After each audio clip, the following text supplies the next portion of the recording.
Hola artistas, bienvenidos al canal y bienvenidos a este nuevo vídeo en el que vamos a ver cómo envejecer a una persona de forma correcta. Como veis, hoy no aparezco en el vídeo porque he tenido que desmontar todos mis focos para llevarlos al estudio de los chicos de Monster Speed, a los que vais a poder ver en una entrevista dentro de unos pocos días aquí en el canal. Y como no, os voy a dejar un enlace a su web en la descripción para que flipéis con sus trabajos y sepáis quiénes son.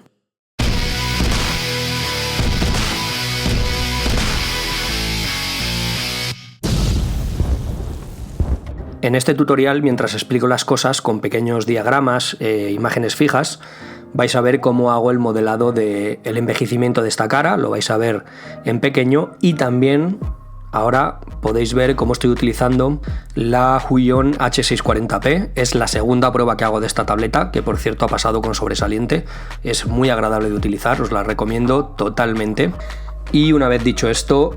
vamos a empezar con el tutorial propiamente dicho. Lo primero que hay que entender cuando hablamos de envejecimiento es cuáles son las consecuencias de este envejecimiento. Y una de las que más se notan, especialmente en la cara, es la pérdida del colágeno. El colágeno es una proteína fibrosa que se acumula en todo el cuerpo y, para explicarlo de alguna manera fácil, es, digamos, como un pegamento entre la piel, los músculos, tendones, huesos, etc. Es lo que mantiene todo el cuerpo unido. Hay algunas zonas en las que el colágeno se acumula en una mayor cantidad y en la cara se acumula especialmente alrededor de los labios, alrededor del globo ocular, especialmente en la parte más baja, y en las mejillas, justo donde está el hueso cigomático, que es lo que comúnmente llamamos los pómulos. Lo que ocurre al envejecer es que estos depósitos de colágeno se hacen menores porque el cuerpo produce y absorbe menos colágeno y la piel cuelga un poco. Además, la piel con el envejecimiento se hace más fina, pierde mucho grosor, y debido a la disminución del colágeno la piel se hace menos elástica, menos firme y por lo tanto queda más suelta de todas las estructuras internas. En resumen, que cuelga más y es menos firme. Una vez explicado esto, tenemos que empezar a pensar que cuando dibujamos ancianos vamos a tener que tener en cuenta el efecto de la gravedad en la piel, pero lo más importante es que no podemos dibujar arrugas a lo tonto porque todas estas arrugas siguen un patrón.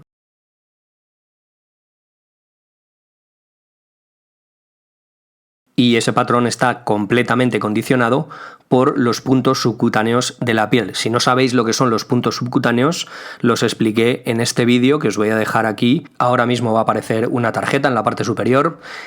No tenéis que ver todo el vídeo si no os interesa, aunque os lo recomiendo porque es muy útil para dibujar cara y cuello en conjunto, pero la información sobre los puntos subcutáneos está a partir del minuto 12:06. Ahí vais a entender un poquito mejor qué son estos puntos, por qué existen estos puntos y cuáles son los puntos entre cara y cuello o cráneo y cuello que se deben entender como un conjunto, porque si no es muy difícil saber cómo funcionan de forma correcta anatómicamente hablando, claro. Bien, en la cara y referente al tema del envejecimiento tenemos que tener en cuenta los puntos en los que la piel está anclada directamente al cráneo de forma más fuerte, y estos puntos son alrededor de la nariz, alrededor de los ojos, en el punto que hay encima de la barbilla y por debajo de los labios, justo por debajo de la barbilla, en la mandíbula,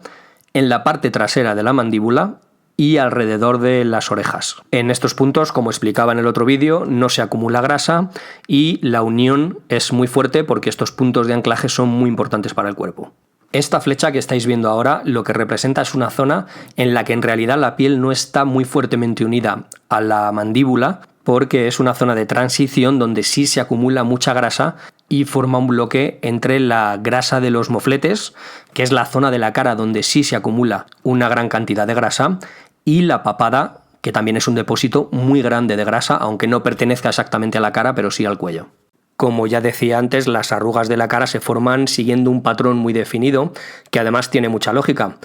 Voy a representar las direcciones hacia donde cuelga la piel con estas flechas que veis, y vamos a empezar desde el centro de la cara hacia atrás. En el centro de la cara, desde las cejas hacia arriba, la piel está muy pegada al cráneo. También tenemos la zona de la nariz donde la piel está directamente pegada al hueso, y tenemos la zona de la boca y esa unión entre la barbilla y los labios. Todas esas son zonas donde la piel está fuertemente anclada y esto causa un flujo de las arrugas hacia atrás que van siguiendo estas direcciones. La piel por encima de la ceja veis que sigue una dirección hacia atrás siguiendo la cuenca del ojo, y también siguiendo la forma de esa cuenca del ojo en la parte inferior tenemos esta otra línea que nos indica la forma de lo que comúnmente llamamos las ojeras, que no son otra cosa que bolsas de piel que cuelgan debajo de los ojos siguiendo la forma de la propia cuenca. Después podemos ver que el anclaje de la piel a la nariz forma esas arrugas que se producen en los laterales de las ventanas de la nariz y bajan hacia abajo, limitando la forma de los mofletes, que son, si recordamos, zonas donde se acumula gran cantidad de grasa. Digamos que estas arrugas, que son el límite natural de la grasa que se puede acumular sobre la cara, tienen una función realmente importante, y es dejar toda la zona de la boca y esa musculatura tan compleja que rodea los labios libre de estorbos, entre comillas, para que podamos realizar con total eficacia dos funciones muy importantes, como son la expresión y la comunicación no verbal, y la comunicación verbal, el uso de la palabra. Si el cuerpo pudiera acumular grasa en esa zona, probablemente esto nos dificultaría mucho el habla, con lo que mermaría muchísimo nuestra capacidad de comunicación. Otra zona donde se forma un pliegue bastante característico y muy importante es en los bordes de la comisura de los labios. Ahí siempre se forma un pequeño abultamiento de piel, y esto es porque los anclajes que hay alrededor de la zona de los dientes en la boca hace que la piel, al perder firmeza, pues cuelgue de esa forma. Podéis notar exactamente vosotros mismos lo que es un punto subcutáneo si pasáis la lengua entre los dientes y los labios, tanto en la parte superior como inferior. Podéis ver claramente cómo la piel está anclada directamente al hueso, formando esos puntos subcutáneos que tan importantes son para el dibujo. Siguiendo con este patrón de las arrugas,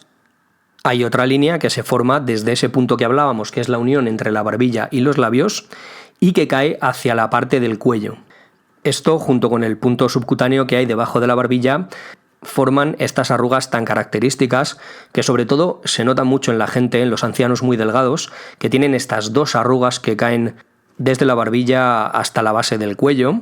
y que forman pliegues de piel muy suelta, ya que es una zona donde sí se acumula mucha grasa y la piel está directamente sobre el músculo, con lo cual no hay ningún punto subcutáneo hasta la base del cuello,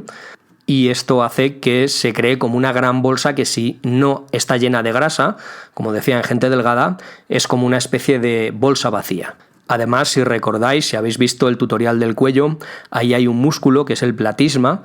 que es como una tela muy grande y muy fina, y al perder fuerza este músculo y al perder elasticidad también cuelga, con lo cual contribuye a que esa zona de la papada tenga ese aspecto tan característico. Por último, para ver este patrón de cómo se forman las arrugas en la cara, tenemos que ver que la zona de la oreja, que también está muy fuertemente anclada al cráneo, y vosotros mismos podéis comprobarlo en vuestra cabeza, que es una piel que es casi imposible de pellizcar porque está muy pegada. Esto lo que provoca es que esa zona, alrededor de esa zona de anclaje, produzca unas arrugas en forma radial con la dirección que veis ahora en la imagen. Otra cosa que tenemos que tener en cuenta es que hay dos rasgos de la cara, como son las orejas y la nariz, que siguen creciendo a lo largo de toda nuestra vida, con lo cual probablemente aumenten un poco. No es un crecimiento exagerado, pero sí se nota, por ejemplo, mucho en los lóbulos de las orejas. Las personas mayores suelen tenerlos muy grandes y, lógicamente, por la pérdida de elasticidad del cartílago y de la piel de la oreja, pues cuelgan un poco más. Y es un pequeño detalle que, bueno, merece la pena tenerlo más o menos en cuenta. Otra cosa es que todo esto que hemos hablado son las grandes direcciones de las masas, digamos, de piel que por la gravedad se forman en la cara, pero luego hay pequeñas arrugas, microarrugas, que conviene conocer cómo se comportan para representarlas correctamente, y que se van a producir de la siguiente manera. En las zonas donde la piel se contrae y se estira, por ejemplo, debajo de la mandíbula, en la papada o en la parte trasera del cuello, aquí se van a producir unas arrugas con forma de acordeón porque la piel está continuamente estirándose y contrayéndose.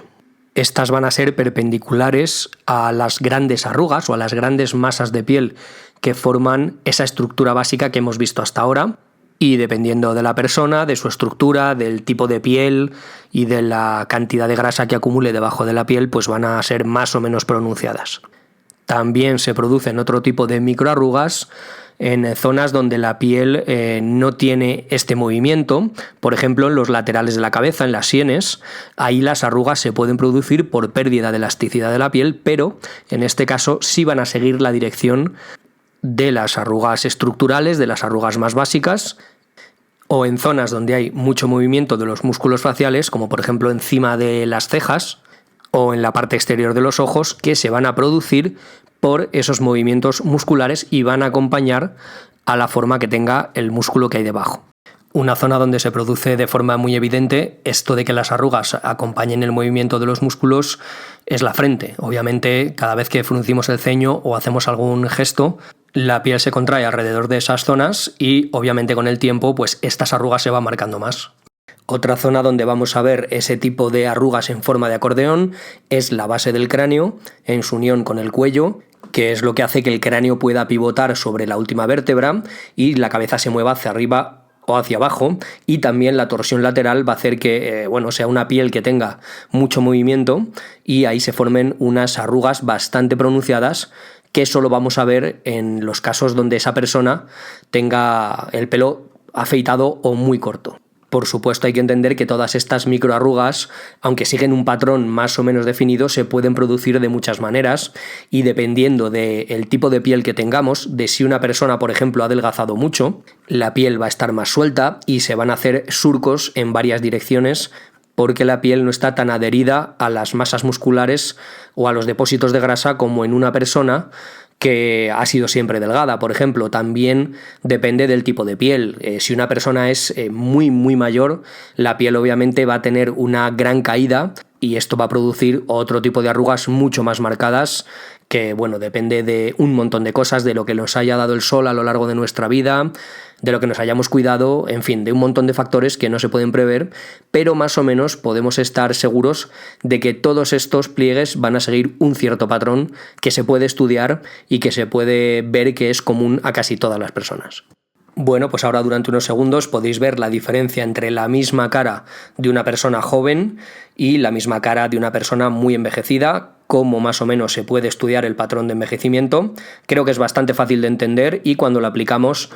podemos conseguir un envejecimiento más natural del que conseguimos a veces, que puede ser que nos salga una persona un poco con aspecto de muñeco. Para aquellos que no lo conozcáis, os tengo que aclarar que este programa es ZBrush o SEEDBrush, como nunca decimos los españoles, por cierto, y que utilizo muchísimo en mi trabajo diario en el que hago modelados en 3D. Es un programa fantástico y puede ser que algún día, si os interesa, hagamos algún tutorial de él, porque realmente tiene unas posibilidades increíbles, incluso para hacer en poquísimo tiempo modelos para dibujar como este que habéis visto. He querido hacer la segunda prueba de la Huion H640p con este programa, ya que lo utilizo prácticamente todos los días. Es una herramienta muy importante de mi trabajo y quería ver qué tal se desenvolvía esta tableta en un entorno de modelado de 3D en lugar de los típicos programas como Corel Painter, Photoshop, etc.